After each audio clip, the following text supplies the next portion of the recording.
नमस्कार, आप देख रहे हैं NH24 न्यूज़। मैं अखिलेश, रांची, झारखंड से। आज हम आए हुए हैं रांची के राजभवन के समीप में, जहां पर ओबीसी मोर्चा के द्वारा लगातार 5 दिन तक धरना दिया जाना है। आज धरना का इन लोगों का तीसरा दिन है। पहला दिन जो धरना हुआ था 16/12/2021 को उत्तरी छोटा नागपुर की तरफ से, और दूसरा दिन जो धरना हुआ था 17/12/2021 को दक्षिणी छोटा नागपुर के। आज ये लोग 20 दिसंबर 2021 को पलामू प्रमंडल के लोग आए हुए हैं यहाँ पर ओबीसी मोर्चा का धरना देने के लिए। हमारे बीच में ओबीसी मोर्चा के प्रदेश अध्यक्ष राजेश गुप्ता जी हैं। आइए इनसे जानते हैं कि क्या कहना चाहते हैं। सर, इस चैनल में आपका स्वागत है। जी धन्यवाद। क्या कहना चाहते हैं? मैं कहना चाहता हूं कि माननीय मुख्यमंत्री जी, अब आप संकल्प मत लीजिए। संकल्प लेने का समय समाप्त हो गया है। अब इसे लागू कर अधिकार देने का समय है। सारी नियुक्तियां समाप्त हो जाएगी, फिर अब आरक्षण को लागू भी करेंगे तो उसका लाभ नहीं मिल पाएगा ओबीसी समुदाय का, और जब ओबीसी समुदाय का लाभ नहीं मिलेगा तो इसका श्रेय भी आपको नहीं मिलेगा। इसलिए आप जो है ओबीसी का अधिकार को, जो आरक्षण है, राज्य पिछड़ा वर्ग आयोग की अनुशंसा को 50% इसी सत्र में लागू करिए। और साथ में ओबीसी मोर्चा का मांग है कि देश में जातीय जनगणना कराने के लिए और देश की संपत्ति को जो निजी हाथों में बेची जा रही है उसे रोक लगाने के लिए विधानसभा के सत्र में विधानसभा से पास कर केंद्र सरकार को भेजी जाए ताकि इस पर रोक लगे। मैं ये कहना चाहता हूँ कि आंकड़ा नहीं होने से हमारे अधिकार छीने जा रहे हैं। ओबीसी समुदाय का महाराष्ट्र में अभी आंकड़ा नहीं होने के कारण नगर निकाय के चुनाव में ओबीसी का आरक्षण को समाप्त कर दिया न्यायालय ने।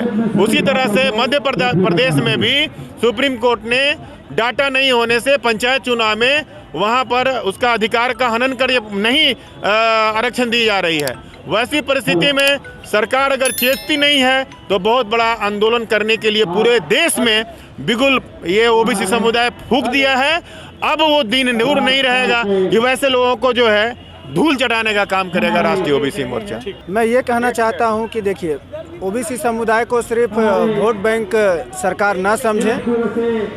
केंद्र सरकार और राज्य सरकार, मैं दोनों से ये मांग करता हूं कि जातिगत जनगणना कराइए, जिससे कि किस जाति के कितने संख्या में लोग हैं सही आंकड़ा मिल जाएगा, और आंकड़ा मिलने से आरक्षण उसी अनुपात में सही सभी समुदाय को मिल पाएगा।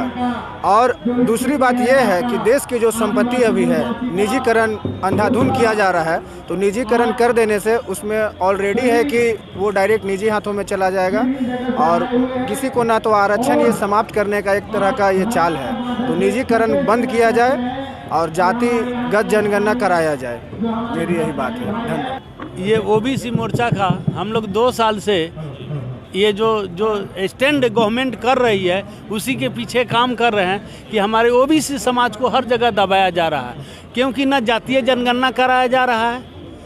जातीय अगर जनगणना कराता तो पूरे हिंदुस्तान में कम से कम हमारे जाति का उभार होता। जैसे आप देखिए यूपी में केशव प्रसाद मौर्य, वहाँ का मुख्यमंत्री बनते बनते वो जोगी का कहीं नाम नहीं था, उसका ओबीसी समाज को हटा के जोगी जी को ला दिया। अभी झारखंड में हम लोग इसलिए कर रहे हैं कि हमारे झारखंड में अब आप देख लीजिए जेपीएससी का बच्चों को बेरोजगारी पर कोई काम नहीं हो रहा है। हेमंत सरकार हम लोगों को बोले थे कि भाई आप लोग हमको वोट देकर जिताइए और ओबीसी समाज का मैं मतलब जो 14% आरक्षण है उसको 52% करने का आप लोग को आश्वासन देते हैं। मगर सरकार इनकी 2 साल तो बीत गई, अब तो देने के नहीं है। इस साल तो बोले थे कि नियुक्ति का सरकार है, मगर अभी तक हम लोगों को कोई हमारे ओबीसी समाज का इन्होंने कोई उत्थान नहीं किया। ना जातीय जनगणना कराए ओबीसी समाज का, और ना ही आरक्षण के पीछे हमको दिए।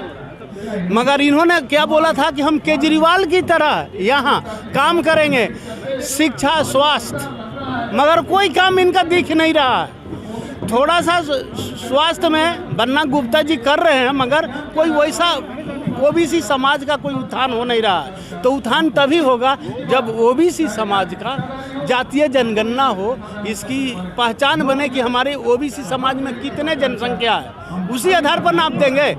अभी आप देख लीजिए जेएनयू में भी 1% उसको रख देते हैं, उससे कोई फर्क तो पड़ने वाला है नहीं, क्या फर्क पड़ेगा। मगर ओबीसी का जातीय जनगणना कराए, वही हमारा मेन मांग है। और बेरोजगारी समाप्त करें। बेरोजगारी के पीछे ये जो हमारे बच्चे घूम रहे हैं पूरे झारखंड का, आप देख रहे हैं बगल में जेपीएससी के आंदोलन चल रहा है, इधर देख रहे हैं मूलवासी, आइए ये सभी जातीय जनगणना पर ही आधारित है। अगर ये जातीय जनगणना मिल जाए तो सभी का कल्याण होगा।